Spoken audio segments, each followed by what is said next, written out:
अकर्म क्या कहती जहाँ वासुदेव प्रीति होती, अकर्म क्या कहती जहाँ प्रभु खुशी होती ना अकर्म ताकू कहती।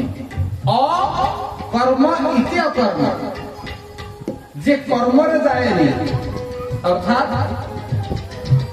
जेतबे कर्म करुवा मनुष्यटा निजर कर्तव्य को भूली जाए।